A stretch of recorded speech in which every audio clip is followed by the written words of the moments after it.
one thing that people may not realize is before you were elected governor, you were U.S. Attorney in Boston and also head of the criminal division for the Department of Justice, and I believe a contemporary or colleague of Robert Mueller in some fashion. And earlier this week, you were one of more than 370 former federal prosecutors who signed this open letter saying President Trump would have been charged with obstruction of justice if he weren't the sitting president.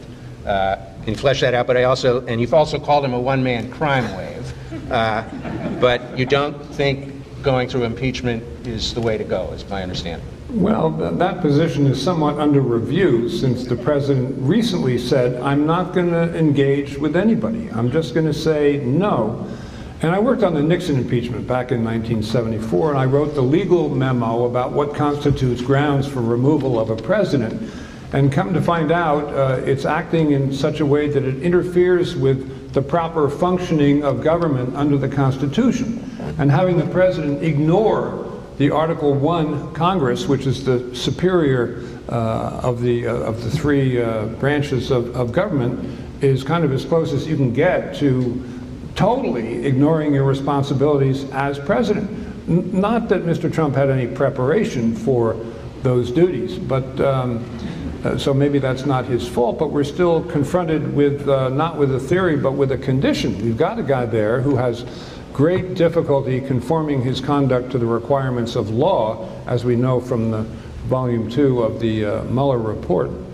But Bob Mueller and I were close colleagues in the Justice Department. I brought him from San Francisco to Boston to be my head of criminal, and he succeeded me as U.S. Attorney and later as head of the Criminal Division of Main Justice in Washington, D.C. And I spent 7 years devoting myself to keeping politics out of law enforcement. When politics gets into law enforcement, that's very corrosive, and it's inconsistent with justice being done, frankly. And the current occupant of the Oval Office has made it clear beyond peradventure that his preferred approach is to have all kinds of politics in law enforcement so that everyone is merely watching out for his political skirts. Once upon a time, I had to testify to the Senate Judiciary Committee as to why I resigned from the Justice Department on ethical grounds.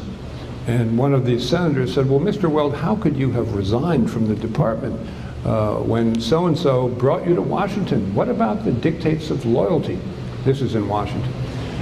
And I said, well, frankly, Senator, I think in this town, Washington, D.C., too often the reference to loyalty is just an excuse for doing the wrong thing.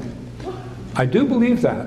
And let me tell you, you could have heard a pin drop in that Senate Judiciary Committee hearing room, which is a room bigger than this room. They just didn't want to hear that in Washington, D.C. And it's true, but they still don't want to hear it. We're going to get to some policy questions and also some questions that readers have sent in. Let me just ask on some politics a little bit. You're trying to thread a pretty narrow needle, possibly, with your party. You also ran as the Libertarian vice presidential candidate and were asked at that party's convention podium in 2016, will you not can you assure that you will not betray us? And you told your question you were a Libertarian for life. Which is true, by the way. Now you say that's a small L Libertarian. But you also endorsed Barack Obama for president in 2008 before going back to Romney in 2012. Yeah. So are you really a Republican, and what makes you so? Yeah, I've been a Republican since I was 18 years old, and by the way, I was with Romney in both 08 and 12. It's only after he lost the primary that I succumbed to the bewitching possibility that Barack Obama might be a once-in-a-generation candidate. And I liked some of the things he said, like we have to cease organizing our communities around the principle of the internal combustion engine. That kind of, that appealed to me as a lifelong environmentalist. And I think it's fair to say that I was somewhat disappointed in the performance of his first 4 years, although there were a lot of things he did that were great, and certainly on the social issues, I'm right there with him. I was all by myself on gay and lesbian rights for 20 years. You will recall in my very first year, I stepped out there smartly on that issue.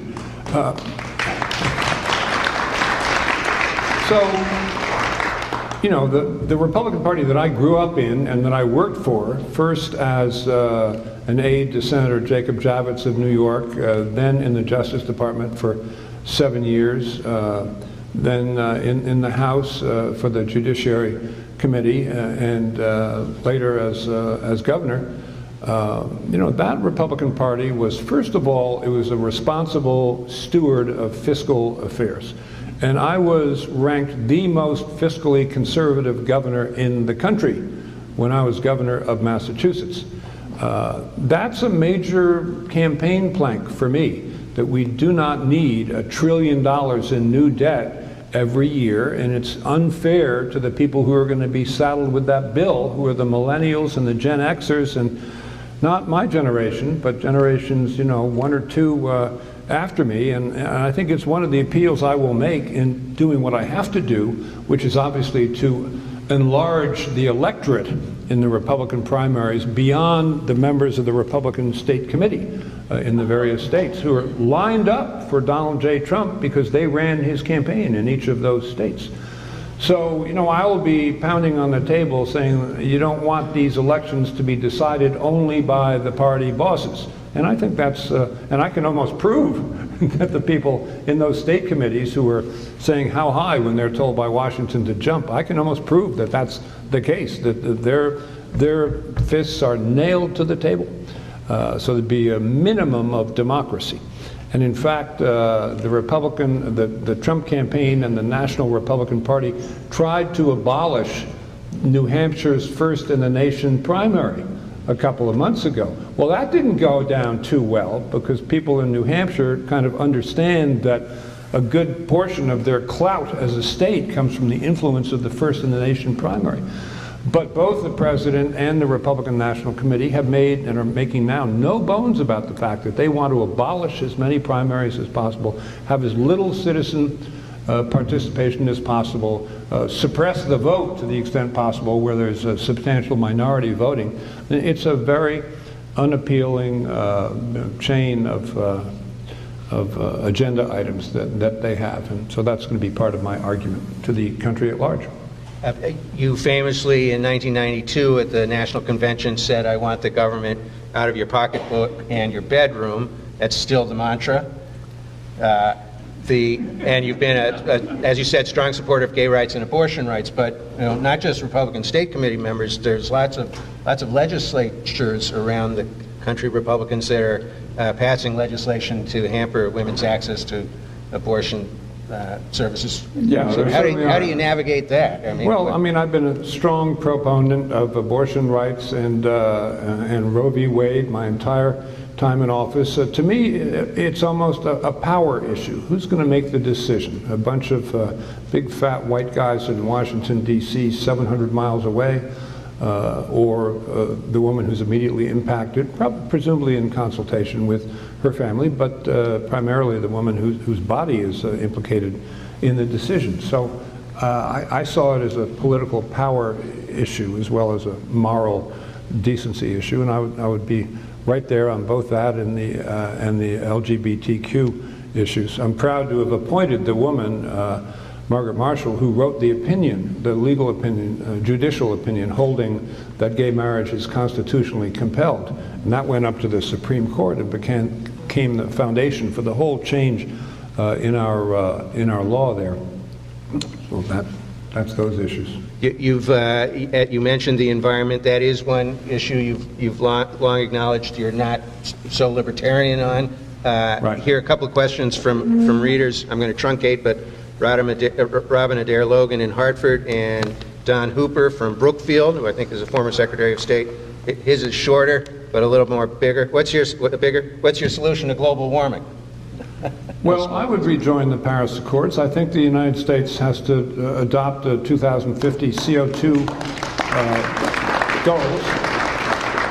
But we have to act at least in a manner consonant with what other industrialized countries have done. And there's some points that have to be fleshed out. China, where I've been spending time on natural resource issues, has more coal than anyone ever could imagine. And I'm not sure that they're up to where they they should be. But I don't think it's moral for the United States and other industrialized countries to say to the South, meaning loosely the lesser developed countries, we've got the benefits of the Industrial Revolution, and you're not going to get it. We've crossed the goal line. You're at the 50-yard line, but you can't make any more progress, so you can't do any industrialization.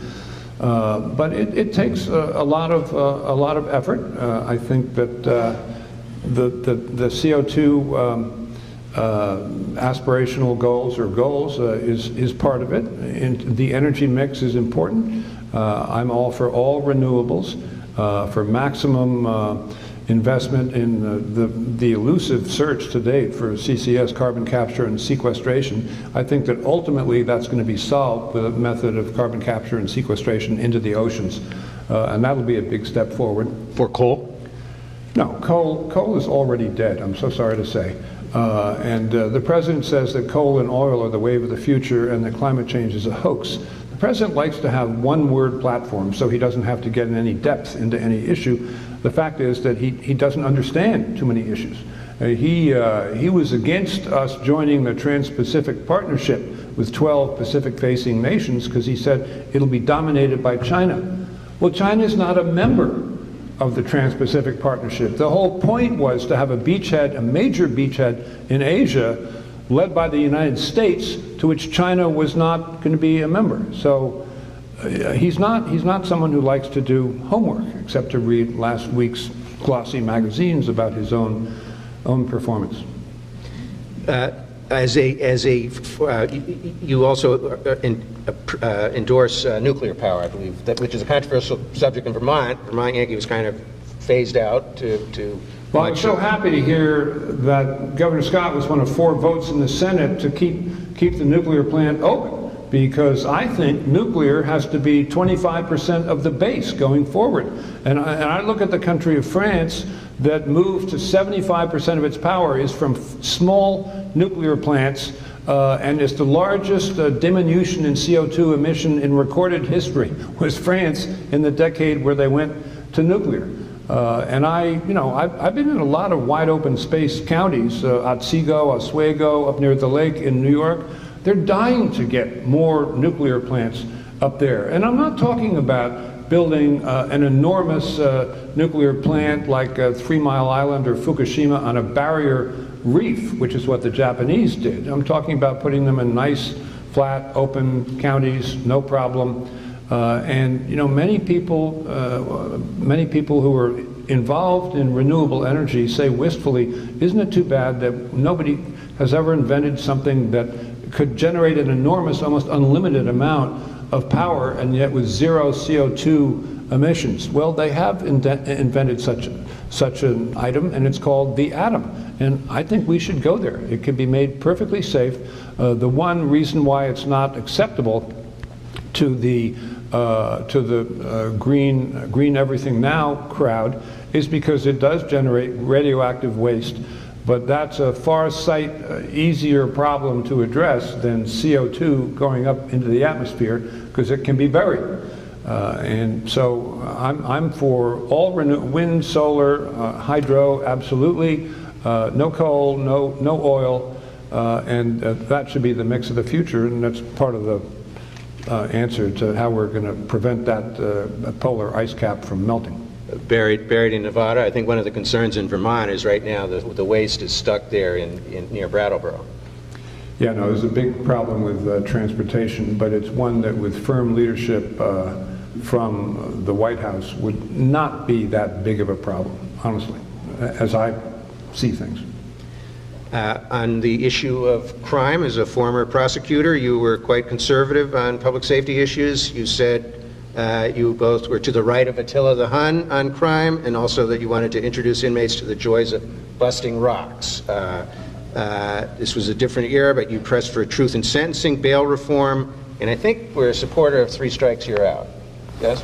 Yeah, I do remember pressing for truth in sentencing, and the reason was that when I came in, Massachusetts didn't have any, so you'd get a Concord sentence of 20 years incarceration. Everyone would say, wow, that's quite a sentence. And everyone in the courthouse, except for the poor victim, knew that what that really meant was you were going to do 4 months, because that's the way the system worked. in Massachusetts, and I was absolutely not in favor of that. You know, recently they passed a Criminal Justice Reform Act in Washington, which went part of the way to modifying some of the stuff that was put in the 1990s, mainly in the sentencing area. And the 1990s was characterized by mandatory minimum sentencing, and you know, people like me who wouldn't do little dope cases, who would maybe do some international traffickers, but not buy-bust cases, so we weren't much of a threat. But in too many parts of the country, people would say, I want to get my statistics up for number of cases. So they would go arrest the usual suspects, who were ordinarily people standing on the street in minority communities, inner city communities of color, with the result that over the decades, it came to be the case, and is now the case, very recently was the case, that if you were a minority as opposed to white, you were 4 times as likely to get arrested for possession of marijuana, not dealing, possession. And if you were arrested, you're 4 times as likely to get a prison sentence than if you were white. And if you did get a sentence, it was likely to be, on average, 4 times as long as the sentence would be if you were white. So that's a 64-to-1 ratio in terms of social justice. And you can kind of see why the people in towns like Ferguson, and where, you know, young black people were shot to death by police, often unarmed, not even arguably armed, you can see how that would produce kind of a restive feeling on the part of those communities. So I'm on that side of that issue. In other words, I'd like to get the people out of prison who shouldn't be there. That's my idea of criminal justice reform. Do you think that some of those policies, though, that especially 3 strikes that you advocated before, might have contributed to that? Yeah, 3 strikes and you're out, I think, is a mega mandatory minimum, isn't it? It's if a 3rd felony, I think it's life in prison, isn't it? Yeah, no, that's, there are felonies and there are felonies. Here, right across the river in New Hampshire, Governor Chris Sununu has vetoed a bill to repeal the death penalty. Are you still a proponent of the death penalty? Yeah, I'm sorry. I was a prosecutor long enough at a high enough level so that I'm familiar with a lot of walking advertisements for the death penalty. So some vestiges of the old prosecutor do remain. You're also an avid hunter. There was a photo of you with a boar you shot in Corbin Park in Croydon. And it was a boar, honestly. The Boston Globe thought it was a German Shepherd. Well, you sent it to the reporter, as I recall. Did you think it was going to wind up on the front page? You know, I didn't care. I was just trying to give him a hard time because I've met very few reporters who know the difference between a rifle and a shotgun. And so I was giving Frank Phillips a tickle. It turned out not to be a good idea, actually. It was the page 1 material for quite a while. But that was not far from here. That was in Croydon and Grantham in New Hampshire, just over the line. Yeah. More seriously, though, on guns, as governor, you had the endorsement of the NRA initially. You came in, ultimately called for a statewide ban on assault weapons, as well as a waiting period for buying handguns. Obviously, as you well know, Governor Scott has had a conversion about guns recently. But many Republicans don't think we have a gun problem in this country, do we? Well, we have a violence problem, and again, I would give the occupant of the Oval Office a central role in that cultural move. I'll tell you, when I began spending more time with the capital L libertarians, it ultimately became clear to me that, you know, this is not an issue about hunting. It's an issue in the view of people who take a libertarian view of things about self-defense. And if you look at history, there really are a lot of examples where a country has made it very difficult or impossible for either a group of citizens, for example, the Jews in Germany. Jews were not permitted to own firearms, or the whole country, like Stalin's Russia, to own firearms, so that when the Stasis or the NKVD move in, there's no defense. There's no way that the Jews could defend themselves. There's no way that the opponents of Idi Amin in Uganda could defend themselves. So Hitler massacred 12 million people, most of them Jews. Stalin is thought to have massacred, with all the gulags in Siberia, 20 million people, and they were people who could not own guns. So I do, and this is maybe the libertarian springing up in me, I would not at all be in favor of federal law to say, well, there's 300 million rifles out there in private hands, and we want them all to be registered with the government, and you got to come into the police station and show us the weapon once a year. That's perhaps an extreme example. But I don't really have an envy of being on either side of the gun issue. Sure, horrible things do happen there, but I think making it difficult or impossible to own a firearm, that's not a direction that I would go in at this stage in my thinking. But what would you do about all these school shootings? Well, I mean, there are red flags such as mental illness that what you want to do is keep weapons, particularly dangerous weapons like semi-automatics with the pin removed so it can fire, 500 rounds in 2 minutes, out of the hands of people who might use them in a dangerous way. And that's where, I guess, hunting comes in, because most of those hunters are not going to be people who would use the guns in a dangerous way.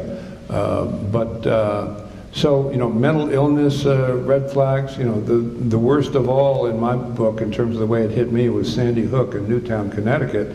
That was a mother who was trying to get her mentally unstable son greater self-confidence by piling guns on him, and guns and guns. She was, of course, the first person he shot.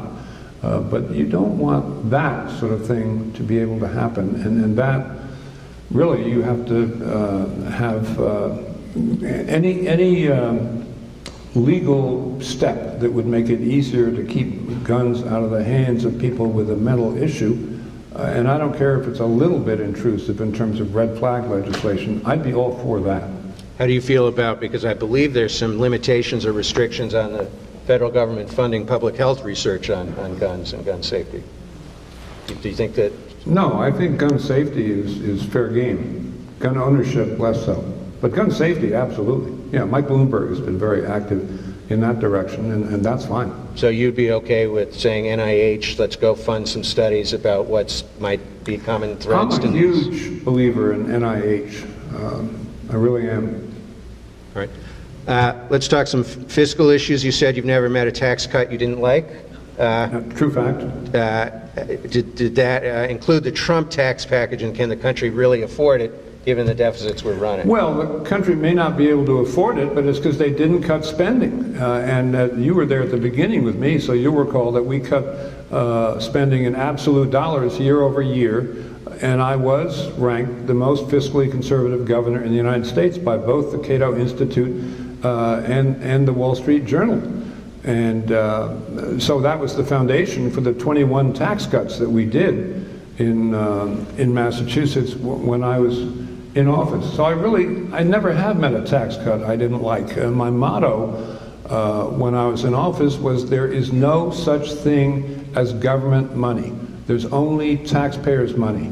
And in Washington, they certainly think that there's such a thing as government money, and they think that they own it, and it's not true.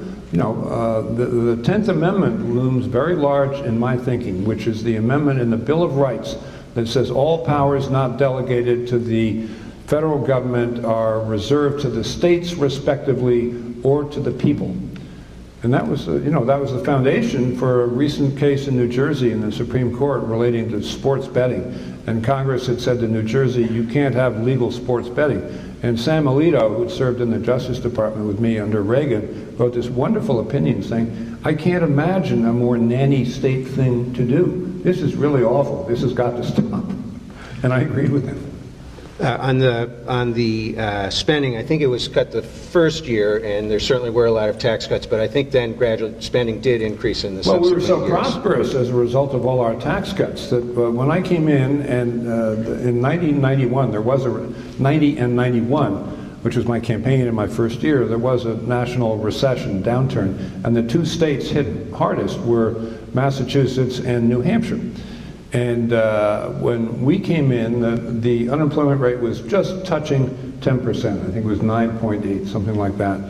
and it looked like it might go higher. And as a result of us tightening our belts and having first the spending cuts and then the tax cuts, that's good for business and employment. So, you know, I couldn't persuade anybody at the beginning to go build another plant next door to their existing plant. But after the employer community got the idea that taxes were only going to go one way, down, because I was going to veto any tax increase, and after we, you know, rolled the leadership in the legislature on a sales tax on services early in my tenure, they said, okay, we're never going to mess with the big red-headed kid about a tax cut again. That'll be his issue. We'll give him enough rope to hang himself, because of course we'll run out of money because of his tax cuts. Well, the opposite happened.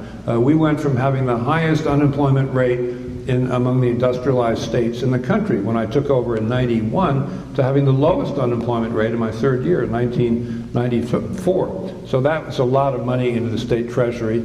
And yeah, it was, other than sticking all the increase into a rainy day fund, which seemed a bit much, the budget did go up, yeah. One of the tax cuts, as I recall, was a capital gains tax cut, which was quite a feat on Beacon Hill, which was controlled by Democrats, but as I recall, it also came with the legislature, you signing off on a pay raise for the legislature. Well, coincidence? Right. This actually sheds some light on how I would deal with China. You know, if you have a zero-sum negotiation on just one issue, it may be hard to get agreement. But as Xi Jinping said to President Trump, there are 1,000 reasons for us to be friends and to get along. And one of them, or many of them, have nothing to do with tariffs and trade and that sort of thing. So what I did with the legislature was they were dying because the average wage for a rank-and-file member in the House was $26,000. I'm an old public corruption prosecutor. I got convictions in 110 out of 111 public corruption cases that I brought as U.S. Attorney in Massachusetts. It was my #1 priority. It remained my #1 priority when I went to Washington. I'm obsessed by people stealing from the public treasury, and so that animated me to not object at all to a pay raise for the legislature. As a matter of fact, Barney Frank and I wrote an article for the New York Times or the Journal saying, you know, we should pay members of Congress $150,000 a year, which is much more than they were getting, and have them not have this outside employment that would get in their way. And that didn't go too far, not while Everett McKinley Dirksen of Peoria, Illinois, was running the Senate with a 5-person law firm that had hundreds of millions of dollars. But so I said, yeah, and I said to the President of the Senate and the Speaker of the House, by the way, I know you filed this every year when Governor Dukakis was in office, and he excoriated you and had you for breakfast and made you look really bad. How about I file it so you won't have to take the heat for it? And all I want is an abolition of the long-term capital gains tax. And I know your rank-and-file members don't even know what the long-term capital gains tax is. So, and they said, that's right, neither do we. So that was an easy deal to make. I wound up taking a lot of heat for it, but I won on both sides of that issue. I wanted both of those things to happen. Well, as I recall, they actually didn't realize they were voting on it either, but so many of the rank and file. The rank and file, yeah. But boy, did I get a lot of kisses from the wives. Wow. Yeah. Speaking of legislative salaries, you may be hearing from New Hampshire legislators, they still only make $100 a year. You also come, no secret, from a wealthy family. There's a Weld boathouse and a Weld hall at Harvard, funded by your ancestors. New Hampshire abides by the $7.25 minimum wage. There's a strong push in Vermont to raise it. Right now it's $10.78 an hour. Massachusetts at $12 an hour. What should it be? You know, doctrinally, you may recall, I vetoed the minimum wage increase about 6 times when I was running against Senator Kerry. They kept bringing it up to make me veto it again because, you know, I don't believe in government running the economy. However, I think we do have a massive income inequality problem in the country right now. So I do spend time worrying about what to do about that. You may recall that I was on the affirmative side of paid family and medical leave, because that seemed to me only fair. minimum wage being dictated by the government is an intrusion. On the other hand, I had no problem greatly increasing the earned income tax credit, which is putting money in the hands of the working poor, people right down at the bottom, but who are working, because I thought that was absolutely terrific. And ideas like that to try to smooth out income distribution without a complete government dictate, I would be very much in favor of pursuing as many of those as we could, including a great increase in the earned income tax credit. It, you know, on the minimum wage, it depends on what the figure is and what it's going to do to the economy of a given state. What's your sense of what it's reasonable for someone to expect they might be paid at a minimum? I think $7 an hour sounds a little low. Sorry, Chris. You have, I believe, supported the Affordable Care Act? Well, not so much. I've said we shouldn't spend all our time in Washington arguing about a total repeal or a total reaffirmation. I do think the Affordable Care Act did increase by 20 million the number of people covered. That's a cost-cutting measure, because if you're spreading the cost over 20 million more people, it lowers the marginal cost of health care, and that's a very good thing.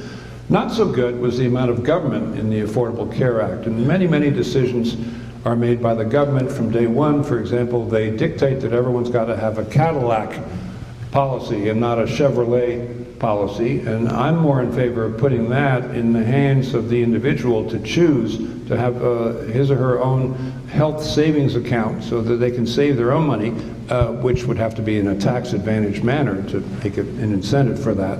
And make their own decisions about what kind of health care they want, as opposed to having the government tell them we have to have absolutely the most expensive health care, and everyone's got to have recourse to it until their last living breath. And you know, the amount of the health care budget that's spent in the last 6 months of life and even 1 month of life, that's a very high figure. People would be surprised. I'm all in favor of less expensive preventive care programs, and I'm in favor of lowering the cost of prescription drugs by letting people buy them across international boundaries. In Canada, I know that Senator Sanders in Vermont was among the very first to lead busloads of people to Canada to buy prescription drugs. A politically brilliant move, if I do say so myself. I think you should be able That's not an endorsement. I was accused of endorsing Hillary Clinton when I said, she's not really a crook. She's actually quite a nice person. I know her. That was taken as a political endorsement. Speaking of the border, but the southern border, do we have a problem with immigration, and do we need more of a wall? Well, you know, we've had a wall there for a long time. Hillary Clinton voted for a wall many times. The big brouhaha about the $8.7 billion that the president said was a national emergency, that's not going to build you much of a wall for $8 billion. Now he wants a $200 billion wall, so it'll look like something really changing. I don't like the overtones of all of that. When I was in office, I got the Golden Door Award every year for being friendly to people from other nations coming to the United States. I'm proud of the fact that we're a melting pot. Donald Trump, you know, very cynically, I think, set out to scare a lot of people that we were under terrible assault from other countries. And first it was the Mexicans sending their people across the border. They're all rapists, they're murderers, you know, not so much really. Then it wasn't Mexicans anymore, it was Muslims, and they were all trying to kill us. And I think it's very cynical, and it may have been just, the entire Trump campaign in 2016 was a dog whistle. They would send out fleeting pictures of George Lincoln Rockwell through social media. And no one really knew who George Lincoln Rockwell was or what he looked like, except the white supremacists did, because he was the founder of the American Nazi Party. And the white supremacists would say, yeah, we get it. Oh, the image is already gone, too bad. So it was partly racialist, and I think it was partly also an even more cynical effort to create economic anxiety by planting the idea that some brown person might come across that Mexican border and appealing, of course, to racial animus, but also to prick economic anxiety. It's going to come across the border and steal your jobs. I mean, it's all terrible. It's all divisive. It's not what a president is supposed to do. The president is supposed to unite the United States of America. We are called the United States of America, after all. Would you embrace or broker a compromise that would allow undocumented immigrants to stay in the country with a pathway to citizenship? Well, I don't think most of these 11 million people that President Trump holds up as this terrible straw man, I don't think most of them are interested in becoming citizens. They want to come and earn money so they can send remittances to their families. But Canada, for example, has a guest worker program that makes it quite easy for people to come and follow the harvest or follow the construction season, which is absolutely necessary in the western part of the country. You could not staff the agriculture industry during the growing season or the construction industry without a lot of labor coming up from, yes, it has to come across the Mexican border. It could be from Central America or parts south, but it has to come across that border because it's the only country that has a border with us. So I think the citizenship thing is kind of a straw man, but you know, I think we need more work visas, not fewer work visas. We need more EB-5 and HB-1 visas just to staff the American economy. We need to have a different view of people from other countries graduating from our graduate schools, which are the envy of the world. We say, no, you can't stay here and work. You've got your PhD, whatever it is. Go back to China. So we're just educating our competition. To me, that's not economically sensible. So I would make it easier for those folks to stay here and join the American economy for who knows how many years. But what about those people who've been here 20, 25 years, have families? Should they be allowed to stay whether they want to become citizens or not? There are millions of them. Yeah, no, there are millions of them. I wouldn't be as draconian as the Trump folks are there. If it's a question of, you know, 10 million more people who didn't wait in line staying here, you know, that may be pressing the envelope a little bit. On foreign policy, should we have pulled out of the agreement with Iran? I don't believe so. I think the agreement gave us a 10-year glide path where Iran would not be developing nuclear weapons. My sense, and I have had contact with Iranian officials, I belong to a group of international former heads of state, and some who attend are from Iran. But my sense is that the Iranian people in the street, not the Revolutionary Guards, but people in the street want very much to tilt in a more pro-Western direction. And 10 years is a long time for the Revolutionary Guards to put their foot on the neck of people and prevent movement in that direction. So I thought the game was worth the candle there. I'm not sure that we gave up a great deal, and we did get something. These former heads of state that have periodic meetings, they talk about the great issues confronting the world. Issue number one is nuclear non-proliferation. So it's not like this isn't a real important issue from the point of view, and these are people who were presidents or prime ministers all around the world. Issue number two is religious sectarianism, which in many parts of the world is just code for Sunni versus Shia, but it's also the kind of thing that Mr. Trump is trying to stir up violence. Issue number three is water. Speaking of problems, you know, if the polar ice cap melts, 300 million people who depend for their only source of water on mountain glaciers are not going to have any source of water because those glaciers are all going to melt. And issue number four is food. These are fairly fundamental problems, and they lead you to adopt policies like GMO, genetically modified organisms. I have to be in favor of GMO because I know what it means to the world food supply.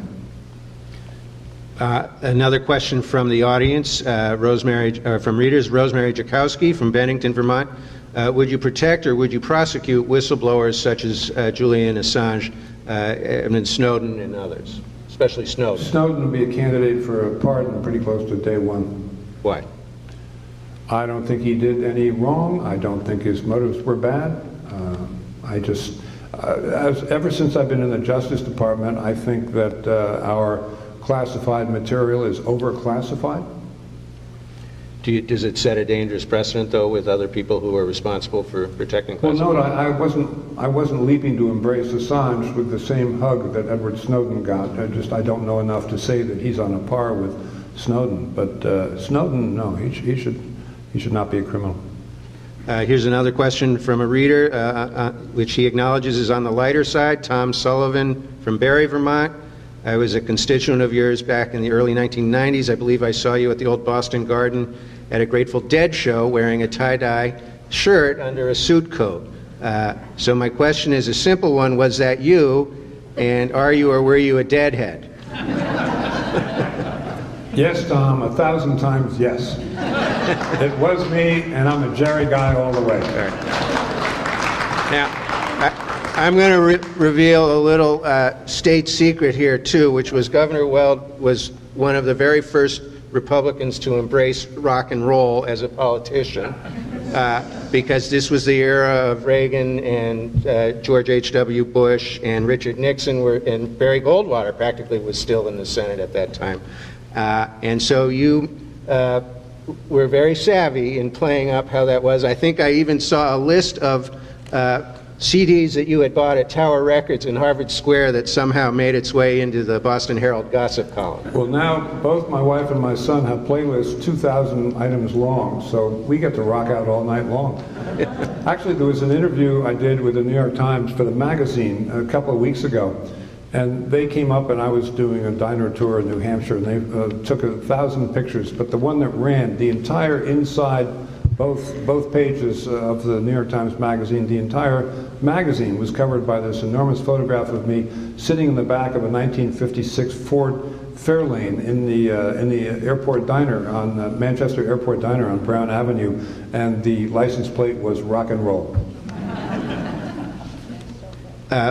Because of your legal background and your interest in the Department of Justice and the courts, what do you think of Neil Gorsuch and Brett Kavanaugh as nominees? Might you have nominated them? Well, they were pretty damn good. I read up on all 26 that were on the list the first time, and I remember saying to friends before Gorsuch was selected that he was the best of the 26.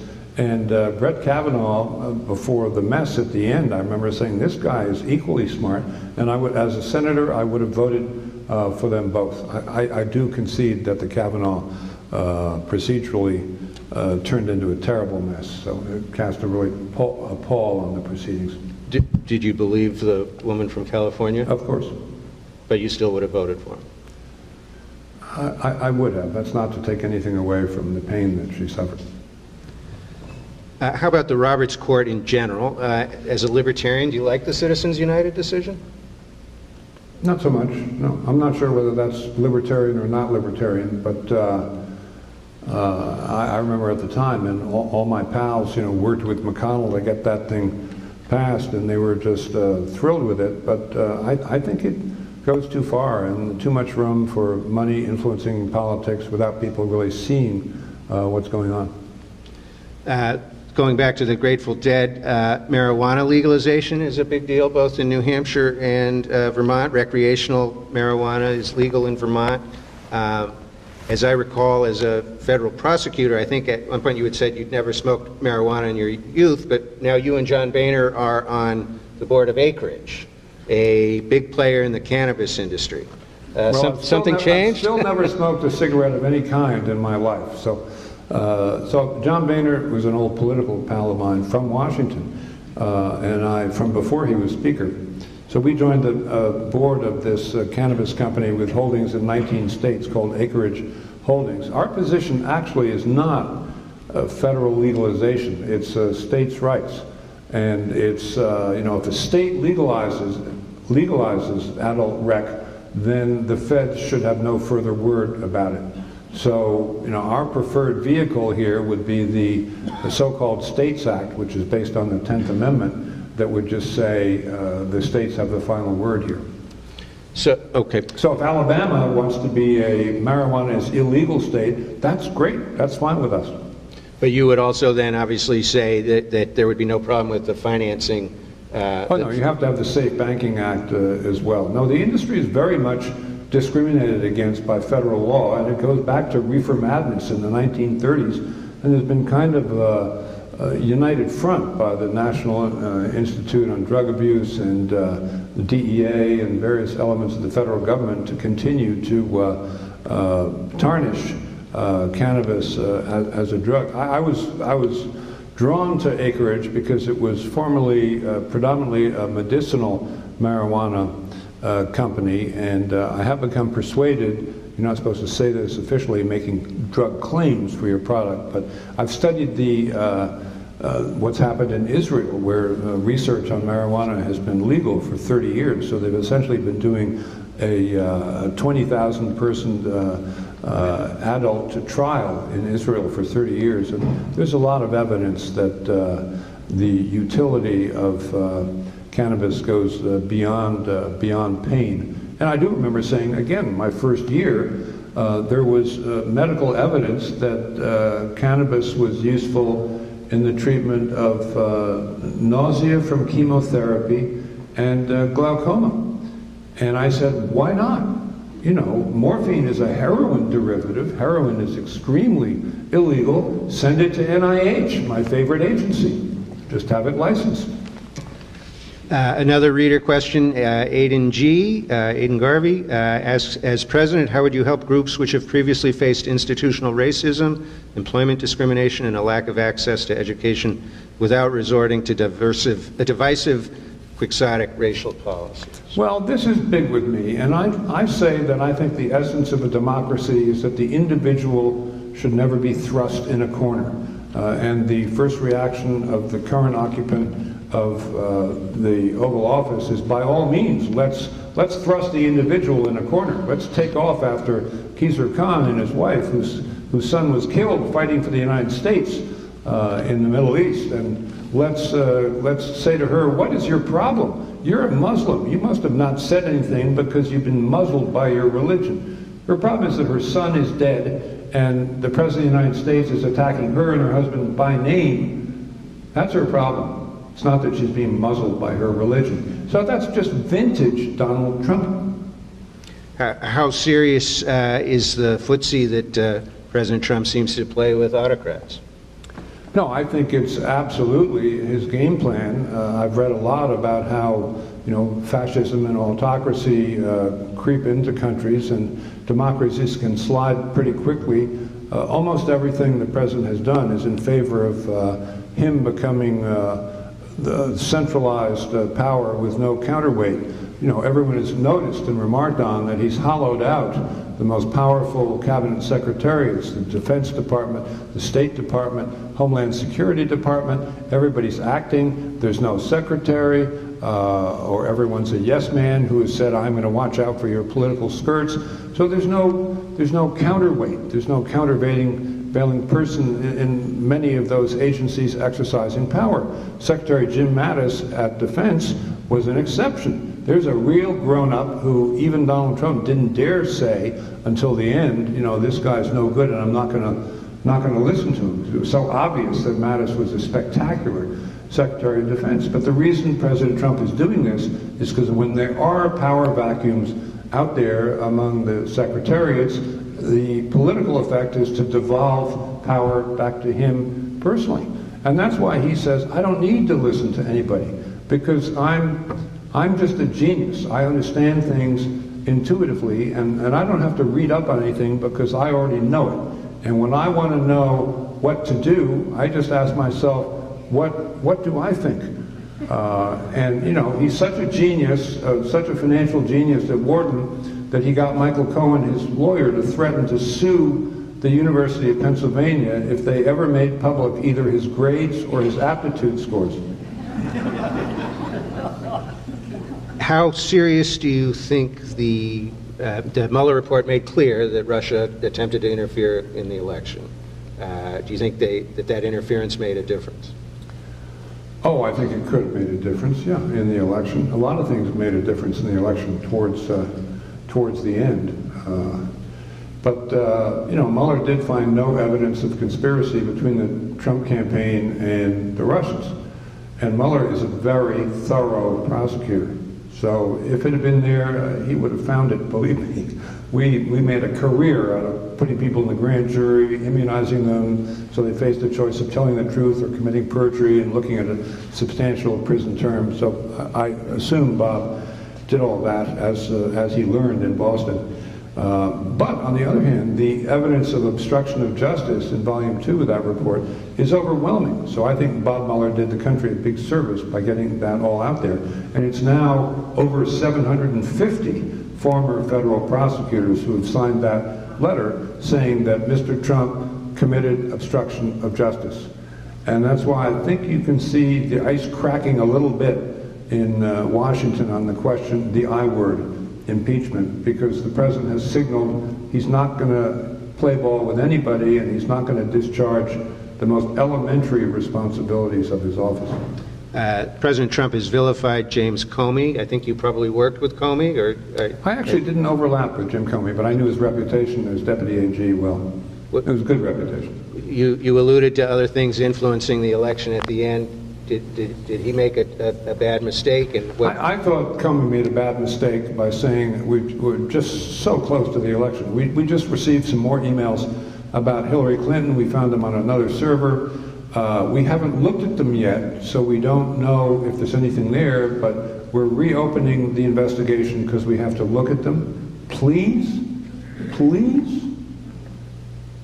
The back on foreign policy, was talking to Kim Jong-un a good idea?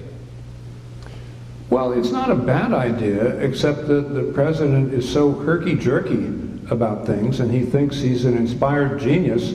At one point, when things weren't going so well, he had just successfully launched 59 cruise missiles to knock out an air base in Syria where they fired chemical weapons from that air base.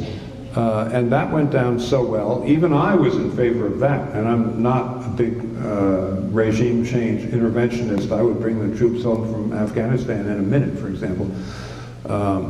But he had such a good time with that he came pretty close in the early going to floating the possibility that he might just take out North Korea. And he was going to face the nation just as he would have done if he'd shot someone on Fifth Avenue. He said, look, I had to do this for all of us. There's 12 million people dead. It's just a human tragedy. It was brought on by that brutal dictator, Kim Jong-un. And we're all a lot safer now, and the whole world is safer. And we're going to send them some foreign aid for the, where the people used to live, or something like that. And I think he's emotionally capable of doing a thing like that without giving it much thought. And that is scary. You said you'd bring troops home from Afghanistan in a minute. We've been there 18 years, a full generation, but aren't there some pretty serious ramifications? No, this is why I say I'm not a big regime change guy. And what happens in a number of African countries, and certainly in Afghanistan, they say, oh, here's the Taliban, they hate women, we have to get in there or they'll massacre and rape all the women. One of the reasons we went into Iraq in 2003 was the president was just mortally offended that Saddam Hussein and his two sons had rape rooms in the palace where women were subject to being raped just ad libitum. They weren't safe at all. Rape was totally countenanced. The same is true in many parts of Pakistan and Afghanistan. American boots on the ground sending in a bunch of 20, 21, 22-year-old Americans to get killed, to re-engineer that type of disgusting societal arrangement? No. What do you make about what the American policy has been towards Israel in recent years and how Israel has shifted to, in its treatment of Palestinians? Well, the capital to Jerusalem, you may remember I opened a trade office in Jerusalem. I think I would have gone along with that. I do think my old friend Bibi Netanyahu has been shifting to the right, and what he says to all his friends, and I've known him a long time, is I know what I have to do at the end of the day, but I can't do it right now for political reasons. knowing what I have to do, meaning, you know, making some accommodation for the Palestinians. 12% of the vote in Israel is Arab. 12%, and it's ignored by all Israeli politicians, because to even lift a finger in the direction of the Arabs is political death in Israel. I think a two-state solution is it feels further away right now to me than it did before Trump got into office. I know he says, I'm all for a two-state solution, but those words are kind of cheap if they're not backed up with anything. So I feel more pessimistic about the situation in Israel than I did before Trump got in there, despite his, you know, recognizing the Golan Heights and all that stuff, and becoming soulmates with Bibi Netanyahu. I mean, it's part of a network of alt-right leaders, you know, Dana Rohrabacher and Steve King from the U.S. Republican Party in Congress. They make pilgrimages all the time to the right-wing parties in France and in Austria, just sort of comparing notes in the alt-right. By alt-right, I mean basically the disciples of Steve Bannon, whose politics I do not approve of. Another question from a reader, Alex Kashkin. As governor, you supported the biotechnology industry extensively, boosting pharmaceutical development, yet there's a tension between corporate interests and those of patients, which has not been resolved by free market forces. How will you balance those interests? What policies would you enact? Well, you know, on the prescription drugs, there have been recent examples where the biotech companies, and Lord knows I did everything I could for the biotech industry in Massachusetts, but they're charging Americans double and three times what they charge in the EU. That's kind of hard to wrap your mind around, and I know that they defend ferociously and say we have to do that for competitive reasons and because the EU does all these terrible things to us and doesn't let us sell for, you know, $1,000 a dosage the way we do in the United States. They'll only let us charge $150. I don't know. If someone gave that speech to me, I'd have a lot of questions for them. We're about hitting the hour that we had said this would run. Another question is, do you think Donald Trump will debate you, or are you going to get him to debate you? No, he already said he's not going to debate Bill Weld or anybody else. It's just one arrow in his quiver of, I'm going to ignore the world. And I think the Republicans in Washington now are trying to provoke the Democrats into impeaching Mr. Trump, and then they're going to scream bloody murder for as long as they can.